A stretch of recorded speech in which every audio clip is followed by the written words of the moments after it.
Your Pittsburgh Steelers gutted out a huge win on Sunday night against the Seattle Seahawks, 23-20 in Heinz Field in overtime, much thanks to the best defensive edge rusher in football, TJ Watt. We're going to break down his performance, what made the win special, but also what scared you about this win because the Steelers looked like they had it in the bag. And then, of course, very Steelers-like, started to let the team creep back into it. We'll also get into where is this team at 3-3 heading into the bye week. I'm Chris Carter of the Locked On Steelers podcast. Let's get into it.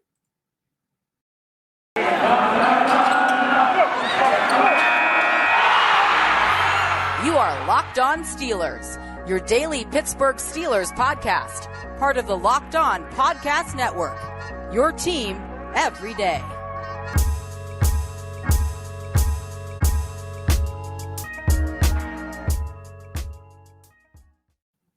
And welcome to the Locked On Steelers podcast. I'm your host, Chris Carter, bringing you your daily dose of all things on the Pittsburgh Steelers. As always, you can download this show on Apple, Spotify, Google Podcasts. You can also watch this show on YouTube. Remember to subscribe to our YouTube channel and like our video. It really helps us out here on the Locked On Steelers podcast. Steeler Nation, it's Victory Monday. Yeah, you should be feeling good. I know that a lot of you might be panicking about how that game was won, but remember, you take a win however you can get it in this league. This was a tough win. The Steelers came out looking strong on both sides of the football in the first half. Little hiccups there on offense, but it's fine. The defense is playing great, and all of a sudden the defense wasn't playing great. They were getting gashed by Alex Collins. It was a nightmare situation. They looked like they were like all the momentum had shifted away from them, and then all of a sudden they started to turn it on at the right time in the second half. But clearly.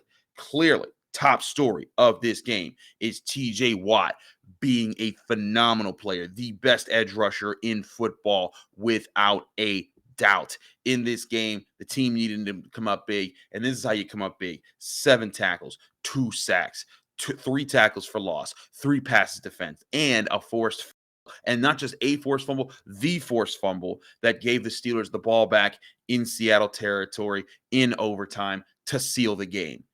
That's coming up clutch. That's not just producing numbers in garbage time or producing something early when it doesn't matter. That's finding ways to win in key moments of football. Those are the things that you can't see on a stat sheet all the time. Those are the things that when you go back and like Troy Polamalu didn't have the most interceptions of all time or anything like that. But you know what he did? Several times when the game was on the line, he found a way to make an impact. And that's what TJ Watt did in this game. His first sack came on a huge third down that gave the Steelers a chance in regulation, or excuse me, not regulation, but like late in the game. And it put the Steelers in a chance to say like, hey, we can have a shot at this. We're still going to have a chance for our offense to respond. Then his last sack said, okay, offense doesn't want to respond. Guess what? I'm going to give it to him myself. And that was a huge way for TJ Watt to announce his presence in this game. Also, cannot overlook Cam Hayward. Doesn't have the ultimate impact play that destroyed the game like TJ Watt did, but he was phenomenal. 9 tackles, a sack, 2 tackles for loss, was all over the interior. And the two of them showed why they are two of the best in their positions in the NFL and why this team is so dangerous. Also, would be remiss, Alex Highsmith, phenomenal game as well. 7 tackles, 1.5 sacks, 4 quarterback hits. He was getting after Geno Smith, 2 tackles for loss. He was up in the backfield early and often and was getting after it. Also had a few plays where he was doing the right thing fundamentally, checking, bumping the right guys, turning the run back to the inside. We'll get to those running back game struggles in a bit because I know some of you are saying, but what about the problems they had? Listen, I feel you. I saw it too. It was definitely frustrating if you're watching it from the Steelers' perspective. But one thing that you got to remember, this is a young team that we all knew was going to have issues early on this year. This is a team that was going to make big mistakes at some point, and they had to find ways to gut out tough wins. They had to find ways to overcome those mistakes. Ben Roethlisberger trying to pull back a pass and fumbling it in his own territory. That was a big mistake. The defense giving up some of the plays that it did, that was a big mistake. The offense not capitalizing when the defense was dominating early, that was a big mistake. There were a lot of different times where you had to look at the situations and say, man, this was a scary point for the team. But Mike Tomlin always talks about complementary football, always talked about situational football. And when you look at situational football, That's what it comes down to in this game, is that when the Jets, or excuse me, the Seahawks, I'm still stuck on who Geno Smith plays for, but when the Seahawks had every chance to put the to go on top of the Steelers, the defense did rise up in those moments, even though they did allow the Seahawks right back in the game after controlling the game for so long. But what went into that, we'll get to that in just a second. A few other takeaways here about the dominant performances of guys. You cannot overlook what Najee Harris does for this team. Through 6 games, he has the most yards from scrimmage of any Steelers offensive player in the history of the franchise in their first 6 games of their NFL. That is insanely impressive. He ran the ball 24 times for 81 yards, only 3.4 yards per carry, but he was gutting out every single one of them. And I can say, just from watching, I was not at Heinz Field, as you can see. I'm not in my normal location right now recording. I'm in New York, but in all seriousness, watching it from television and I'm seeing it, you could see the Seahawks were all up on the run game. They were trying to take away Najee Harris so much. And that's what opened up when the Steelers tried to go to the jet sweep. And they did go to the jet sweep 2 times, once leading to a 25-yard jet sweep carry by Deontay Johnson, got him into the red zone. Another time by Eric Ebron, a simple 1-yard touchdown. It was just one-on-one, had the matchup that he wanted and got in there. Big time plays from Najee Harris led to success for other guys, and that's one thing that you want to take to the bank. Also, 6 catches on 7 targets for 46 yards and a touchdown. Heck of a job here by Najee Harris. Also, Deontay Johnson, I'd say, not a great game, but 9 catches on 13 targets for 71 yards. Solid day. And Pat Fryermuth with 7 catches on all 7 of his targets for 58 yards. Really good job by those guys. Now, I'm not going to sugarcoat it. There were a lot of problems in this game. We're going to get to that just shortly here. Before we do that, I got to tell you guys about DirecTV Stream. Does this sound familiar? You got one device that lets you catch the game live, another lets you stream your favorite shows while you're watching sports highlights on your phone, and then you've got your neighbor's best friends log in for the good stuff. Well, I want to tell you about a simple way to get all the entertainment that you love without the hassle, and a great way to finally get your TV together. It's called DirecTV Stream, and it brings your live TV and on-demand favorites together like never before, so you can watch your favorite sports, movies, and shows all in one place. That means no more juggling remotes and no need to buy another device ever again. And the best part, there's no annual contract. So get rid of the clutter and the confusion and get your TV together with DirecTV Stream.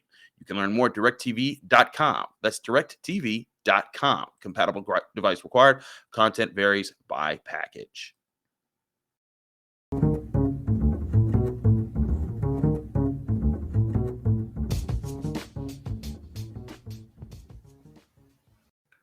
Back here on the Locked On Steelers podcast, I'm your host, Chris Carter, continuing it rolling on the Steelers' Sunday Night Football win over the Seattle Seahawks, and TJ Watt being a phenomenal player. Remember, you can get this show on YouTube, Apple, Spotify, Google Podcasts, Odyssey, anywhere podcasts are hosted. Rate us 5 stars on Apple Podcasts, and you get a special shout out at the end of the show. Now, let's get to the parts that were extremely scary. In the first half, the Steelers defensively did all the dominating. The Steelers defense had 6 drives in the first half. None of those drives went further than the Steelers' 43-yard line. All of them ended in punts or the end of the half.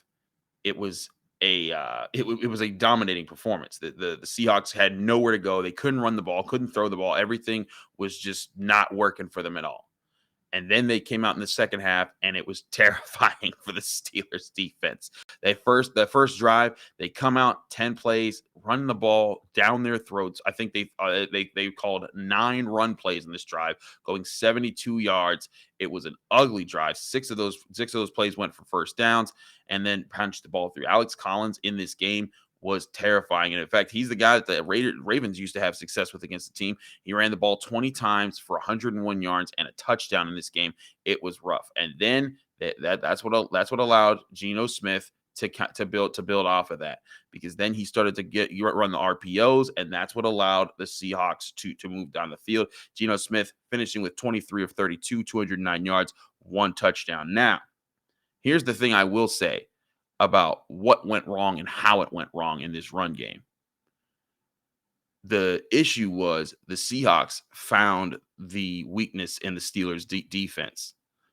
That's where I see we look at this and you're saying, okay, what was the weakness? A lot of people are pointing at Devin Bush. I was looking at the plays.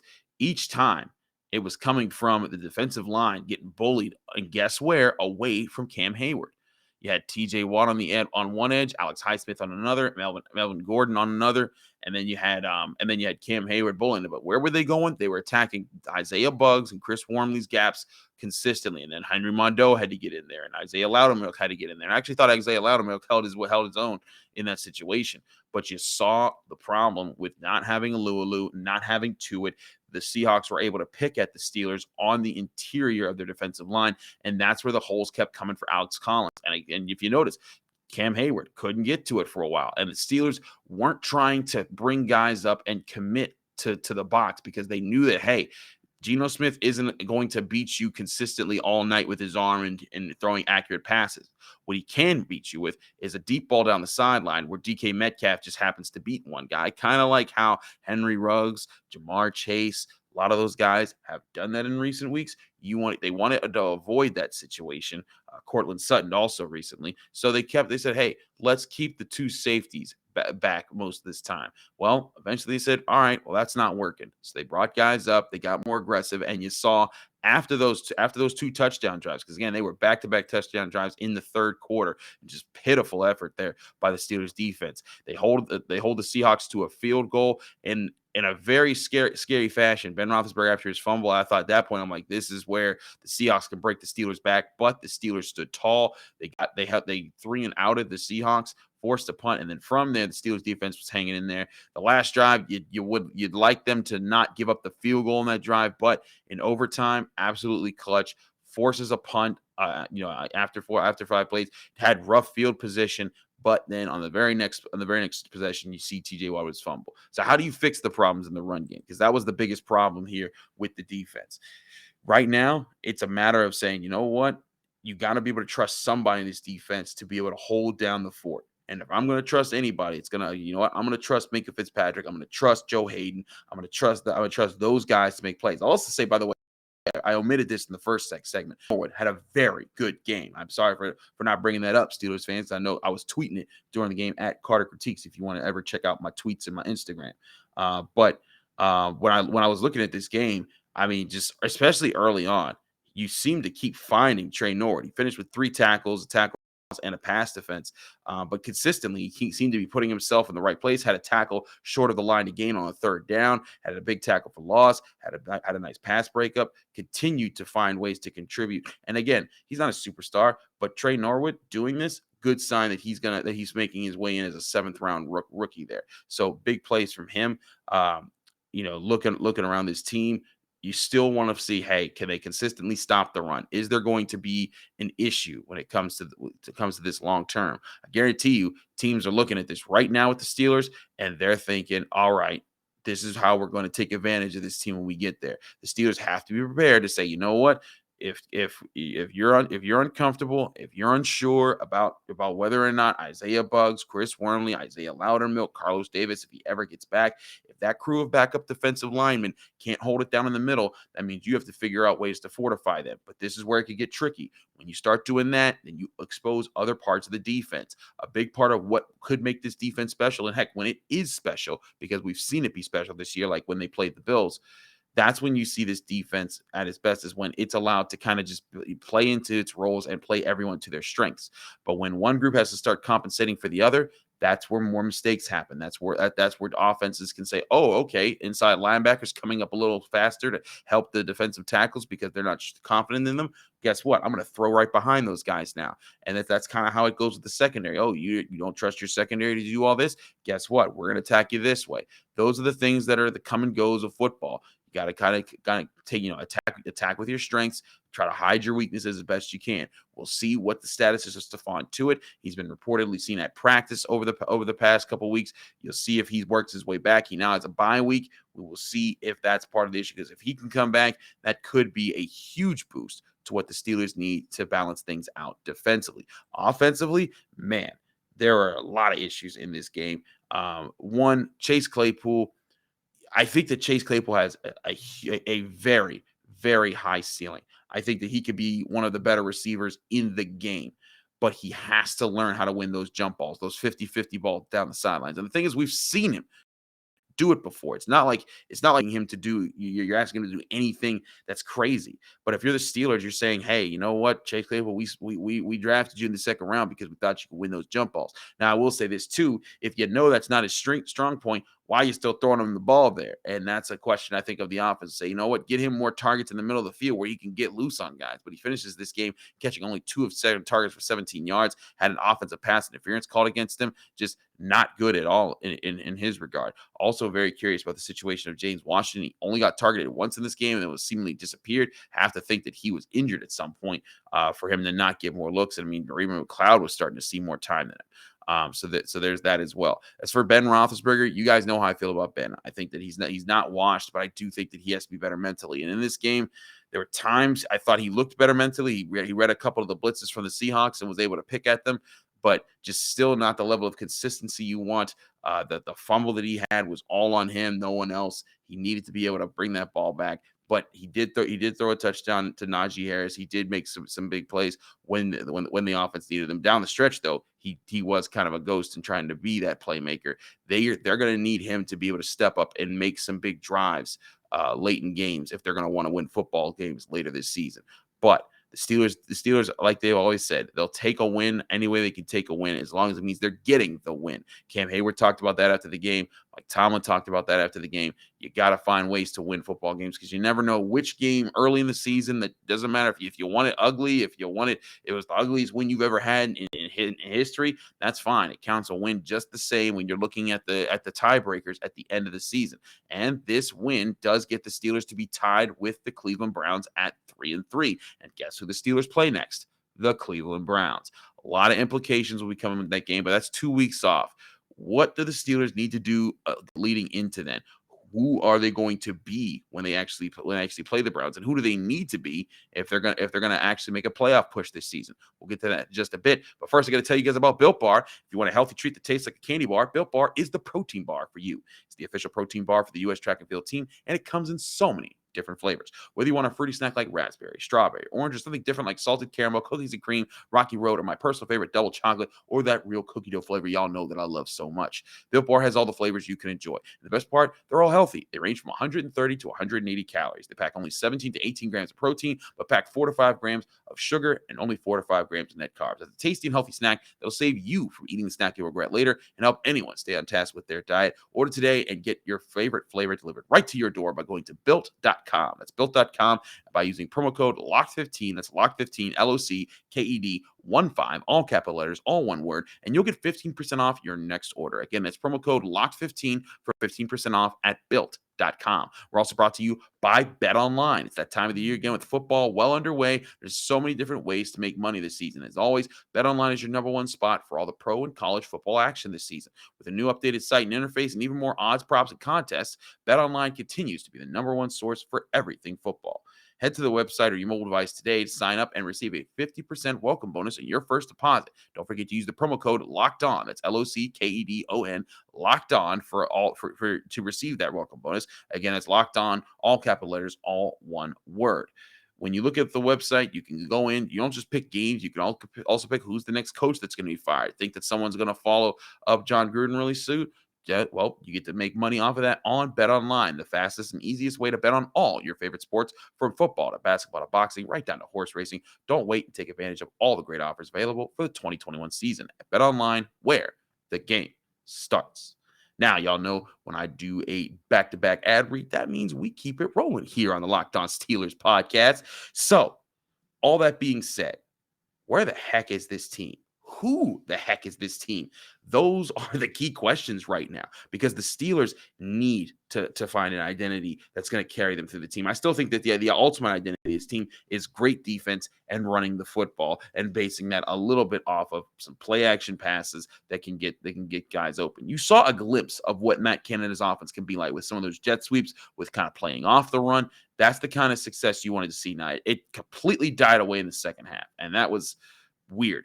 But you still saw the remnants of the offensive line kind of moving forward, kind of making progress. Dan Moore Jr. got injured in this game. Haig had to come in at some point. Zach Banner is activated off injured reserve, but didn't play in this game. He was left inactive for the game. But the fact that he's activated off injured reserve means that he will have a chance to come back this year. Maybe he comes in. Maybe this is the time for him to jump in and take over for Dan Moore. If he has a substantial injury, it's going to impact him longer. We'll see. But the bottom line is this offense needs to find some level of consistency, because when you're facing teams down the stretch this season, and they're going to face several good ones. I mean, the Chiefs looking skeptical as well, but you still got to play the Browns twice. You still got to play the Ravens twice. You still got to play the Chiefs. You're going to have a whole lot of games that could end up being a lot tougher than you need them to be if you're not being consistent, at least on certain points of the game. But I think one thing that works in the Steelers' favor, like I said before, they're young. When you're a younger team, you get better as the season goes on. You start to figure things out. You start to find your rhythm, not just on the field, but off the field, because oftentimes it's the off the field rhythm that can really help. Because when you start learning how your guys operate, that helps you on the field when you're like, hey, I know I can trust this guy for X, Y, and Z reasons.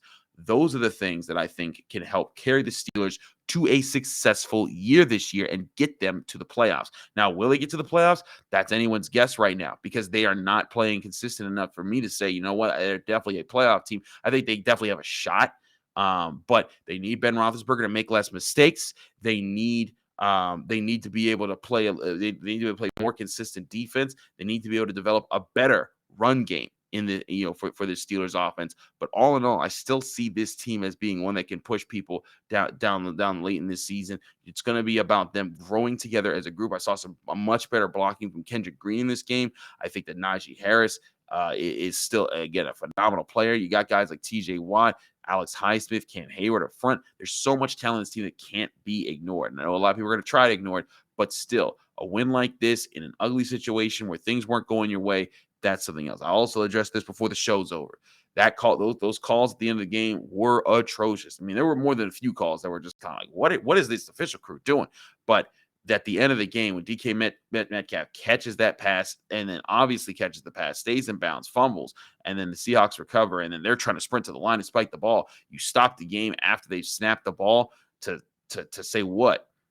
To be like, oh yeah, you're going to review. I thought Mike Tomlin had every reason to be mad about that, but I will say this: I don't think it impacted the game at all, because the Seahawks did spike the ball in time, so I think they were going to get another shot there. But either way, there were just several points where I was just like, man, this is some rough officiating from these guys on both sides. So that was a rough one, but. The one thing that I've always believed the Steelers, their monikers when they talked about it, is that when those type of things happen, you have to power through. Like when in the AFC divisional round where Troy Polamalu picked Peyton Manning off and then got up and fumbled the ball and they called it incomplete. And Joey Porter went out and got back-to-back sacks on Peyton Manning that they thought was going to close out the game. Those are the type of things that you do when you're under fire there. Those are the type of ways that you step up for your team. You find ways to make plays, even when it's frustrating, the calls aren't. And there were several guys who did that in this game. The Steelers, even before TJ Watt's forced fumble, Minkah Fitzpatrick forced a fumble, James Pierre forced a fumble. They just had several just bad plays that just or bad bounces, I would say bad plays, but bad bounces that went away from them. Those things eventually come back for you. If you keep creating fumbles, the odds are that you're going to start to recover them. And in this game, they got that one fumble that changed it. And if they had gotten it earlier, they might have changed it a long time before the end of the game, and maybe save some of you Steelers fans some heart attacks. But there's so many more things to break down about this game. We will get to more of that with Tony Serino on a Tony Tuesday right here on the Locked On Steelers podcast. Again, I'm your host, Chris Carter. You can download this show on Apple, Spotify, Google Podcasts, and Odyssey. You can also watch this show on YouTube. Remember to hit the like button on YouTube, and then also hit the subscribe button so you get all of our videos Monday through Friday, breaking for you on the Pittsburgh Steelers. And if you give us a 5-star review with on Apple Podcasts with a positive comment, you get a special shout out at the end of the show. This one comes from your boy Meatloaf YT, who says the best place to go for Steelers content. I have learned so much and had so much fun listening to this podcast. My view of how the game of football has played has been sharpened, and it's all because of the people on this great podcast. Even when we lose, this podcast is always realistic with future expectations, but also cheers you up after seeing the team that you love not coming away with the win. I'd appreciate a shout out on my YouTube channel, your boy Meatloaf, where I make videos about primarily Pittsburgh sports. I even have a series titled Days of Our Steelers there.